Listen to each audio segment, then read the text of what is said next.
I want to tell you a story that I guarantee 90% of you have lived. You start a diet. You cut your calories. You go low carb or keto because you heard it burns fat. Week 1, you lose 5 pounds. You feel like a god. Week 2, you lose 3 pounds. You're hungry, but motivated. Week 4, you lose 1 pound. Your gym performance is tanking. You feel cold, tired, and irritable. Week 6, the scale stops moving. You are starving. You are training hard, but the fat won't budge. What happened? You didn't fail the diet. Your biology defeated you. You triggered a survival mechanism called metabolic adaptation. Your body sensed the energy gap, panicked, and downregulated your thyroid T3, crashed your testosterone, and flatlined your leptin levels. It essentially turned down the thermostat on your metabolism to keep you alive. Most people respond by cutting calories lower. That is the nail in the coffin. That destroys muscle tissue and ruins your hormones. What if I told you the solution isn't to eat less, but to eat more? Strategically, what if I told you that by spiking your carbohydrate intake on specific days, you can trick your thyroid into thinking you are in a surplus, keep your metabolism roaring, and strip body fat faster than if you starved yourself every day? This is carb cycling. It is the nutritional strategy used by every single top-tier physique athlete to get stage lean without losing their muscle mass. It allows you to be a fat-burning furnace for 4 days a week and a muscle-building powerhouse for 3 days a week. Today, we are going deep. I am going to teach you the math. I am going to teach you the hormonal science of leptin and insulin, and I am going to give you the exact blueprint to hacking your own metabolism. Welcome back to the lab. I'm Dr. Maurice Thorne, and this is Strength Unleashed. Let's master the cycle. To understand carb cycling, you must understand that the human body is a hybrid engine. It can run on the fuels, glucose, carbs, high octane, explosive fuel, essential for anaerobic work lifting, heavy iron, fatty acids, fats, slow burning, endurance fuel, essential for low intensity life and survival. The metabolic flexibility goal. The average person is metabolically inflexible. They eat carbs all day, every day. Their insulin is chronically elevated. Because insulin is a storage hormone, their body never learns to efficiently burn fat. They are stuck in glucose mode. The keto eater is also inflexible. They are stuck in fat mode. They burn fat well, but they have no explosive gear. Their muscles are flat and glycogen depleted. They look small. Carb cycling creates the hybrid athlete. We are going to flip the switch manually. On low days, we drop insulin to the floor. We force the body to upregulate the enzymes required to mobilize and oxidize body fat. You become a fat burner. On high days, we spike insulin deliberately. We drive glucose into the muscle cells to refill glycogen. This stops muscle breakdown catabolism and resets those starvation hormones. Leptin. The leptin connection. Critical science. Leptin is the master controller of your metabolism. It is produced by fat cells. When you diet hard, fat shrinks and leptin drops. Low leptin tells your brain, we are starving. Slow down the thyroid. Make him hungry. Make him lazy. Here is the key. Leptin is highly responsive to carbohydrate intake, glucose, but not fat intake. Eating a high-fat cheat meal does not reset leptin. Eating a massive bowl of pasta and rice does. This is why the high-carb day is not a cheat. It is a medical necessity to keep your metabolism alive. Stop guessing. Let's do the math. I want you to pull out your phone, calculator. We are going to build a protocol for a hypothetical lifter. Mark, 200 pounds, roughly 15% body fat. Step 1. Establish the baseline maintenance.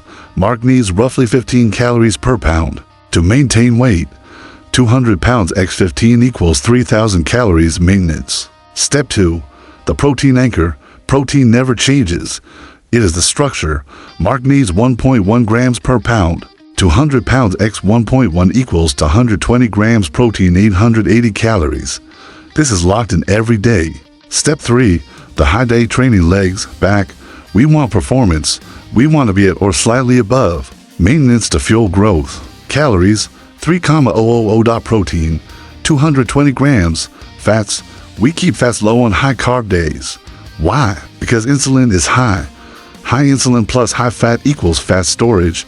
Keep fats at 15 to 20% of calories. Let's say 50 grams fat. The rest is carbs, 3,000. 880 protein plus 450 fat equals 1,670 calories for carbs. 1,670 for equals 415 grams carbs marks high day. 220 grams protein for 115 grams carbs, 50 grams fat. This is a massive amount of food. He will feel strong. Step 4. The low day rest. Cardio.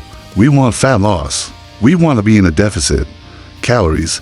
We drop to a 25 to 30% deficit. Let's say 2,100 calories. Protein.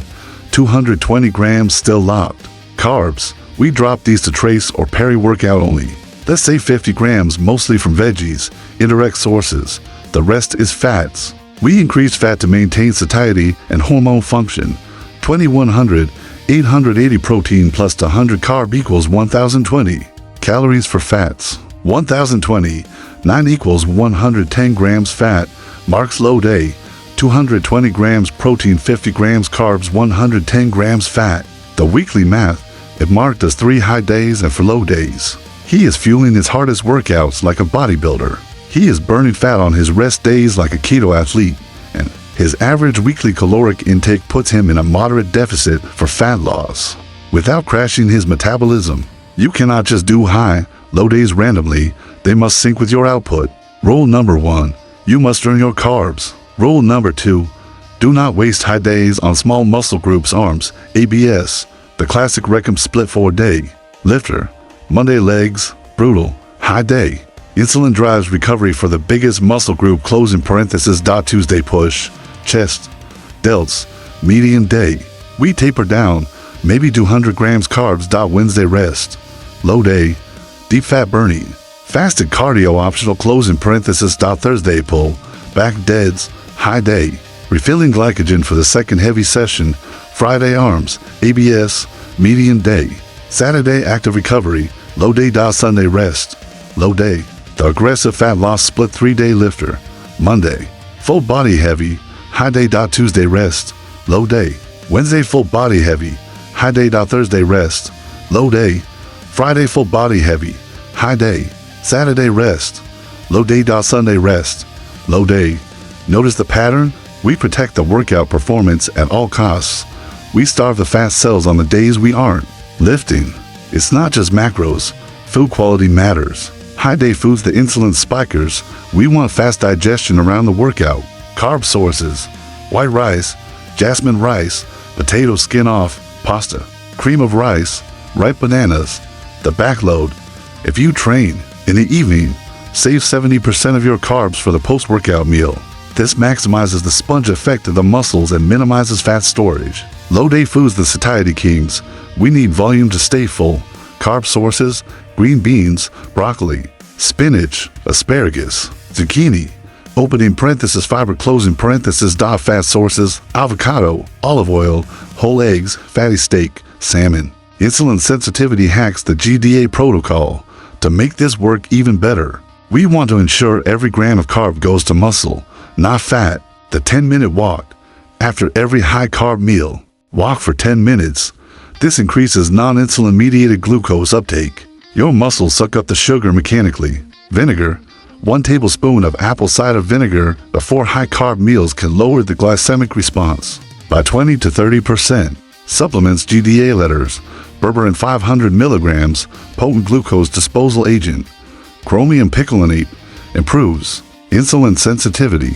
Ceylon cinnamon helps moderate blood sugar. Disclaimer: consult your doctor. But these are the tools pros use. Here's a mistake people make. They train the same way on low days as high days. You can't. Training on HIGH days, focus, hypertrophy, volume, metabolic stress, style, drop sets, supersets, high reps 12 to 20, explosive concentric. Why? You have the glycogen. You have the pump. Utilize it to stretch the fascia and create growth signals. Training on low days, if you must lift. Focus, neurological strength, tension. Style, low reps 3 to 6, long rest periods 3 to 5 minutes. Heavyweight. Why? You don't have the glycogen for pumps. If you try to do high reps, you will go flat and lose muscle. But you do have the ADP-CP system creating phosphate. You can still lift heavy for short bursts. Without carbs, train for strength, not the burn. Carb cycling is a tool, not a religion. You shouldn't do it forever. After 12 to 16 weeks, you might feel fatigued, or you might reach your goal body fat. How do you stop without rebounding? The reverse diet. Do not just jump back to eating 3,000 calories every day. Take your low day calories. Increase them by 150 calories, mostly carbs. Hold for a week. Increase again. Slowly bring your low days up until they match your medium days. Then bring your medium days up until they match your high days. Eventually, you reach a new maintenance where every day is a high day. But you aren't gaining fat because your metabolic rate has adapted upwards. Let's bring this home. Carb cycling is the ultimate form of dietary control. It puts you in the driver's seat of your metabolism. It stops you from fearing carbohydrates. It teaches you to use food as a tool, as fuel, rather than just calories. It requires discipline. It requires math. It requires planning your meals. But the reward? The reward is a physique that looks full and muscular, even while you are getting shredded. The reward is never hitting that metabolic wall. The reward is sustainable progress. You now have the blueprint. You have the math. You have the schedule. The only variable left is your execution. If this masterclass opened your eyes to the power of nutrient timing, smash that like button. We are dismantling the eat less, move more myth and replacing it with precision engineering. My question for you today, look at your schedule. Which 2 days are your hardest workouts? Those are your new high carb days. Tell me which days they are in the comments below. I'm Dr. Reese T.